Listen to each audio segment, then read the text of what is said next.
Welcome to Retail's Most Wanted, the podcast that examines the latest issues related to organized retail crime and how retailers and policymakers are fighting back against today's organized crime syndicates. I'm your host, Marty Carpenter, and joining us on the show today, Danny Ramon. He's the Director of Intelligence and Response at Overhaul. Now, Danny works on the front lines of cargo crime and brings a boots-on-the-ground view of what's happening across the supply chain, from where criminals are exploiting handoffs to what intervention actually looks like when the minutes matter most. That conversation coming up right after this word from our sponsor. Retail's Most Wanted is brought to you in partnership with LVT, securing physical environments through intelligent automation. Learn more at lvt.com. That's lvt.com. Danny Ramon, Director of Intelligence and Response at Overhaul, is our guest today. Danny, thanks so much for taking some time with us. Thank you so much for having me, Marty. All right, for listeners who haven't heard of Overhaul, what problem do you solve in cargo security? Kind of like the big one, right? Our main thing is visibility, right? We provide a single point of visibility for your entire supply chain. We're device agnostic, so visibility really is the key. But we can help you with insurance. If that's all you need help with, we can help you with just the invisibility piece, or the visibility piece, if that's all you're looking for.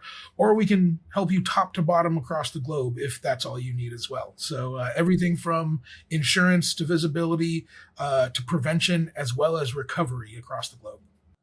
I think our listeners and our viewers are generally of the level where they understand that cargo theft is a problem. But I wonder if you could give us just some idea of like the scope of the problem that U.S. businesses face or global businesses face when it comes to cargo theft as part of organized retail crime. Yeah, absolutely. So a big part of it is that a lot of people don't realize that it is cargo theft that's affecting them, right? A lot of times it gets classified as organized retail crime because the point at which the loss is discovered is at the point of retail sale. And that stems from folks not having visibility into their supply chain, right? The last time a thorough piece count inventory is done is well before it's packed onto a truck. And then by the time it's discovered, like I mentioned, would be at the point of retail sale. But we've seen, especially in the past 6 years, post-pandemic, we've seen seismic shifts in the way cargo theft is practiced. It used to be a very specialized kind of thing, a niche group of criminals who were practicing cargo theft in a very specific kind of way.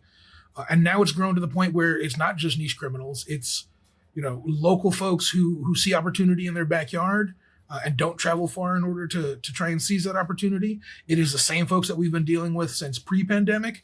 And now we've also got, in addition to some other pretty big name or big time actors in there, we've got transnational organized criminal groups in there. And I'm talking the worst of the worst. We've recovered stolen cargo and assisted with arrests where these folks were caught not just with stolen cargo, but with, multiple fully automatic weapons, stacks and stacks of cash, pounds of methamphetamines, letting us know these guys are connected to the folks who, are performing drug trafficking and human smuggling and all sorts of the worst things that kind of happen cross-border. I'm interested in what the data shows us. What changed most in the 2025 data tracking all of this? And what does that shift mean for shippers heading into and now, almost halfway through 2026? Yeah. The change, unfortunately, was more of the same. And by more of the same, I mean continued and sustained increases, which is what is looking like our new normal is, right? 2025 calendar year recorded a 16% year-over-year increase from 2024. And we're predicting another 13% increase on top of that throughout the calendar year of 2026. And that may sound like a lot, and it absolutely is. It's very significant. But you also have to take a step back and realize that that's in context of a half a decade of continuous record-breaking cargo theft, right? So this is actually some of the smallest gains that we've seen year over year since the pandemic started. So unfortunately, the biggest change is that there is no change in the upward trajectory. What we're seeing is the diversification of cargo theft as new methods are found, more efficient methods, technologically enabled methods. But unfortunately, none of those less sophisticated methods are dropping off of the tail end, right? We're still dealing with all the same types of cargo theft that we used to pre-pandemic. We just have a whole circus on top of it now that we're also having to kind of like loop in and account for as well. What that means for shippers, right, is that the standards that there used to be, the standards of care, the due diligence, the quote unquote $1 million phone call to make sure you're dealing with who you think you're dealing with is no longer sufficient, right? Those absolutely still need to be done. They are the bedrock of preventative security, but they're no longer enough. Right now, you need full layered security that's going to identify all of the vulnerabilities in your network and address them in rank order, because these criminals, they know your operation from top to bottom, right? They're very ingrained in the logistics network, and they are like water. They're going to seek the path of least resistance. A lot of people think that means that they're lazy. It doesn't. It means they're only going to work as hard as we make them work. So if you plug one hole, they're just going to find the next easiest one to go through. So deceptive pickups and identity-driven fraud keep coming up. What are the most common patterns that you're seeing, and what are the verification steps that can stop them? Yeah. So double brokering is one of the biggest ones, right? Several years ago, the industry was talking about red flags at origin, how to tell if somebody's posing as a carrier that they are actually not from, right? A lot of those can be zip-tied license plates, magnetic or interchangeable placards on the side of the tractor, seeing nuts and bolts instead of rivets on the trailer hardware, allowing folks to open the doors without disturbing a seal. These were all things that you would be able to notice at origin. Right now, we're seeing, again, when folks start plugging those holes, folks start noticing this, so quote unquote low hanging fruit. The criminals are going to find the next easiest path, and that is through double brokering. Right? If they send a completely legitimate driver and legitimate carrier to your origin, they don't care how many hoops they have to jump through. They don't care how many pictures they have to take, how many forms they have to sign, because they have nothing to hide. Right. So double brokering is one of the biggest ones, double brokering via blind load. And then, that legitimate carrier will end up handing it off to the bad guy, unknowing, of course. Blind loads are very common in our industry. They're just not secure. So when that kind of thing happens, obviously visibility is what you need and verification is what you need, not just verification of the information that's coming in, but verification of the physical entities that actually cross into the shipper location and who are actually physically there to pick up the cargo. So it sounds to me like cargo crime is kind of a hybrid. It's digital plus physical. What does that look like in the real world, how those two interact? Well, I mean, obviously it's physical. You've got to physically take the product, right? But the digital piece comes in with how they're masking this, right? They're using various methods, whether it's fabricating or doctoring BOLs, or double or triple brokering so that they can transload it into different vehicles and change the BOL. But what they're essentially doing is laundering the freight, right? So they are taking the freight physically, and it may or may not be them directly taking it, but they're going to end up obtaining it. And then digitally, they're going to sweep off their footprints and make sure it's much harder to try and investigate and recover for that product. So it sounds like risk is often greatest at the handoff point. What are the top two moments where you see chain of custody breakdown? Yeah, absolutely. It's going to be at the point of handoff at the shipper location, and that's just because it's orders of magnitude easier to prevent a theft than it is to recover stolen cargo. Right? We're pretty good at recovering stolen cargo. It's part of my job, and I enjoy it.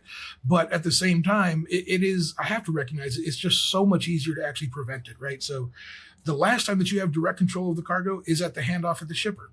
And that's definitely one of the locations that this kind of theft can happen most frequently.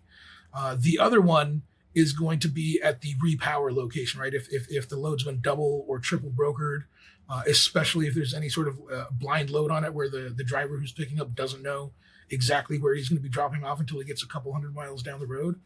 Again, that's one of the things that is very common in this industry, but not secure. There's a lot of things I tell people all the time.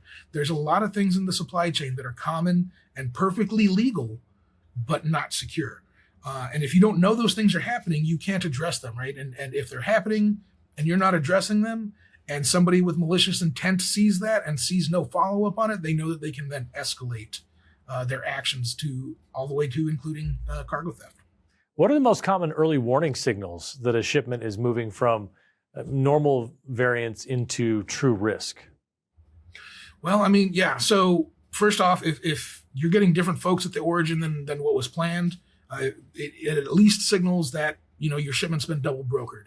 And if you're unaware that your shipment's being double brokered, that's a big red flag right there. Now, again, without visibility into your shipment, these warning signs are not going to be visible. So when I talk about some of the warning signs that we see out, first of all, I'm going to be a little bit cryptic because it is the secret sauce. But, we have a bevy of sensor and location information that we can access for all the shipments that are in our monitored network.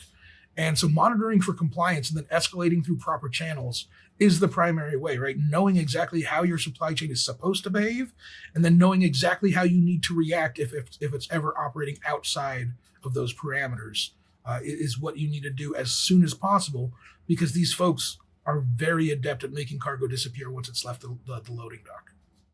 So in the first, say, hour after an incident or even a high-risk alert, what information matters most? Who needs to be looped in? And what would you say are the common delays that cost time? Yeah. Number one is going to be making sure you've got a point of contact in your organization that is in charge of filing police reports, right?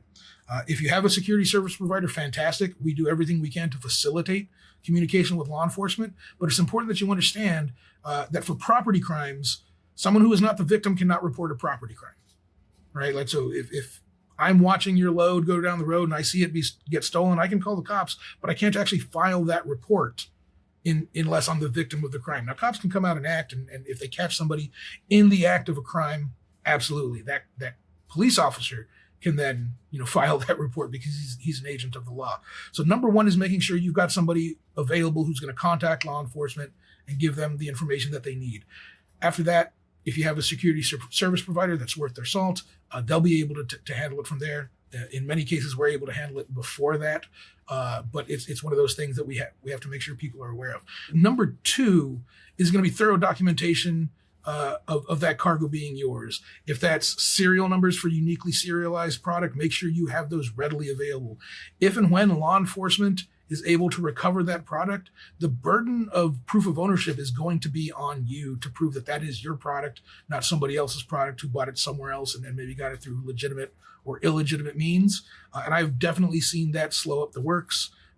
If the police report is not filed, these things are going to travel multiple jurisdictions. If another jurisdiction pulls that tractor trailer over, if that theft report hasn't been filed, then that equipment's not going to be in the NCIC, which is how a police officer knows that something is stolen. He's not going to be able to act on that. Beyond that, if they are able to act on it because there is a report in place and they pop it open, if they're unable to prove that the cargo in there belongs to you, they're not going to be able to return it to you. Those are the two biggest delays that I see consistently.